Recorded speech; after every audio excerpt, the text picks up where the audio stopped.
back to the Swampcast, everybody. As always, I'm Bullfrog. So I got some new audio equipment all good to go, and I've been kind of tweaking it for the past couple of days, trying to get the maximum best sound I can. I think this is about the best it's going to get. So, well, with all that said, why don't we just get this shit show on the road? So the MPC meme's been quite a hot ticket lately. It's really got the leftist paintings in a bunch, too. They're complaining now that it's dehumanizing. Basically pretty fitting, though, because a lot of them do actually act like a non-playable character. The way they just kind of regurgitate whatever they've heard on social media or whatnot. Don't seem to have any thoughts of their own. Now, hashtag not all, but there's a very significant group of them that do seem to be like this, and they do seem to be quite prominent. Now, the real reason I think that they were so offended by it is because they actually know it's true. And they don't like that. They don't like to look at reality. They like to sit in their little hug box safe space. It's even gotten to the point where Twitter is actually deleting accounts that would that feature this meme or even mention it.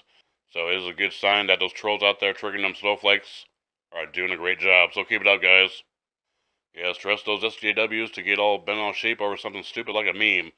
I remember last year they were all freaking out because of the it's okay to be white meme that was going around, though. Oh boy, they just got all kinds of freaking, I don't know. It was pathetic, whatever it was. But, it's pretty fun to watch them flip out over stupid shit like this.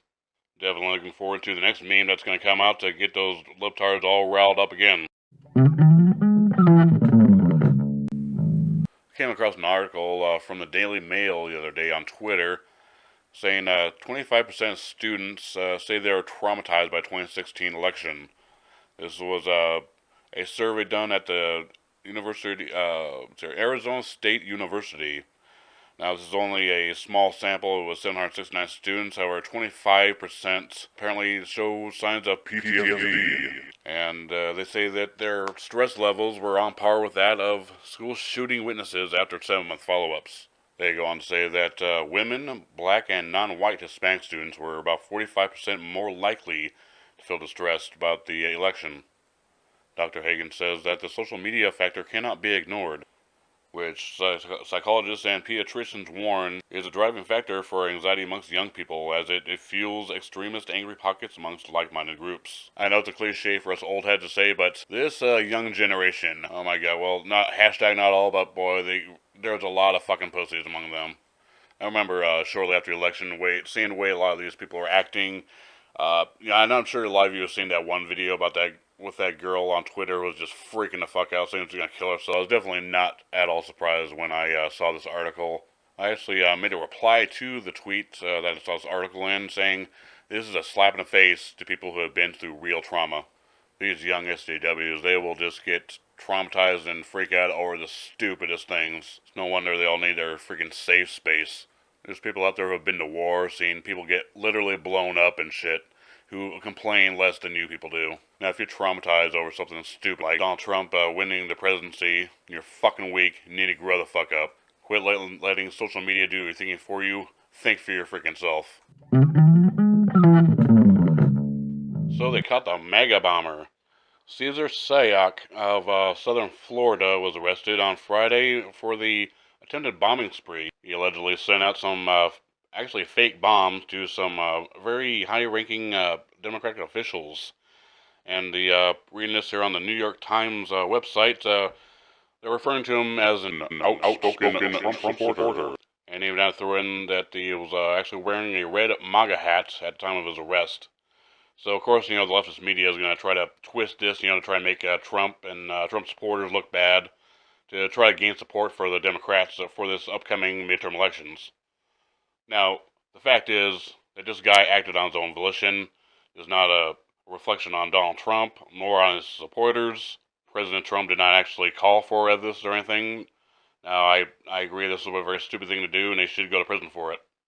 But Trump and his supporters and the Republican Party are not responsible for this. One bad egg does not actually reflect all of the Republican Party. So, of course, as you know, there's going to be a lot of these NPCs that don't think of themselves. They're going to be saying, oh, look, see, the Republicans are calling for violence against the Democrats.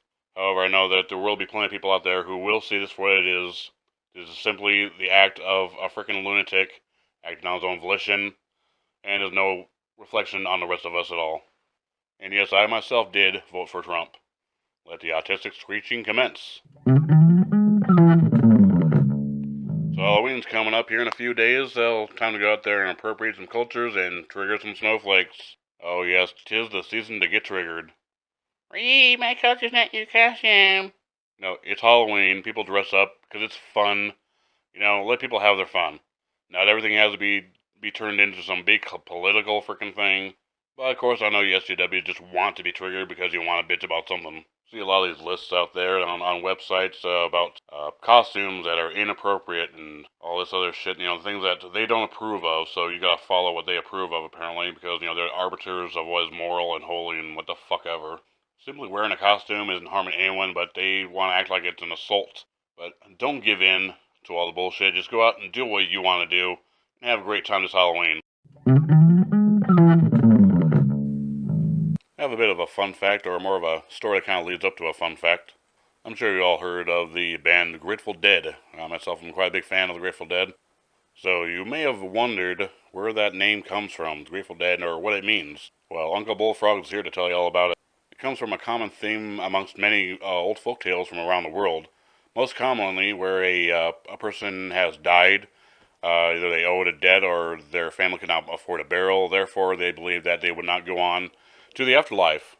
So there's a story where a traveler had come along and found a corpse who was unburied, and then he went and had paid for his burial, and then the person was buried and then was apparently had gone to the afterlife. So a person who would have died and owing a debt or could not pay for a burial and received this act of charity, having someone pay for their burial, were then known as the Grateful Dead. Alright, time for some comedy. Walter took his wife Ethel to the state fair every year, and every time he would say to her, "Ethel, you know I'd love to go for a ride in that helicopter." Ethel would always reply, "I know, Walter, but that helicopter ride is $50, and $50 is $50.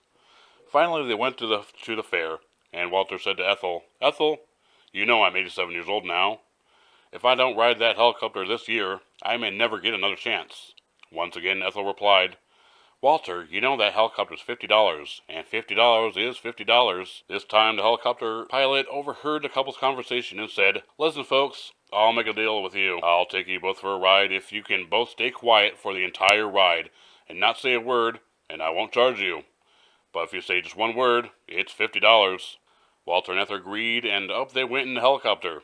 The pilot performed all kinds of fancy moves and tricks, but not a word was said by either Walter or Ethel.